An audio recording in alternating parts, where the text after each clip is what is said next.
آپ نے نہیں دیکھا ان لوگوں کو جنہوں نے اللہ کی نعمت کو کفر سے بدل دیا. ہدایت تھی ان کے پاس, پوری دنیا کے لیے روشنی تھی, وہ الٹا دنیا کے پیچھے چل پڑے. یہ اس وقت تو یہ پوری بات اترتی تھی نا یہود پر اور نصارہ پر, آج ہم مسلمانوں پر نہیں اترتی تھی, اور پھر خاص طور پہ مسلمانوں نے پاکستان پر نہیں پوری اترتی. یعنی 47 میں کیا پاور تھی کہ نہتے تھے, لیکن انگریز سے اور ہندو سے لڑ کے مقابلہ کر کے ملک آزاد کرا لیا. آج ایٹمی پاور بھی ہیں, لیکن یہ کہ سجدہ ریز ہیں, کوئی ہماری سے نہیں رہی.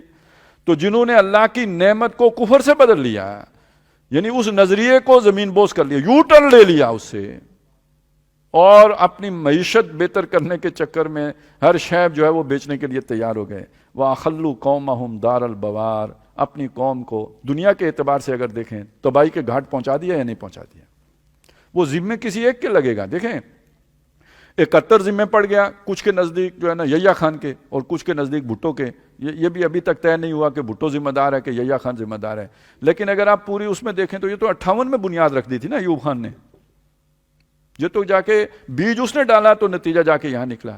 اسی طرح آج جس تباہی کے کنارے ہم پہنچے ہیں, بنیاد اس کی پرویز مشرف نے رکھی ہے جب اس نے یو ٹرن لیا. ویسے تو اس کی بنیاد وہی 58 سے چلی آ رہی ہے, لیکن جو سب سے بڑا اس کی جو ہے نا اس کا جو خالق بنا وہ تو پرویز مشرف بنا.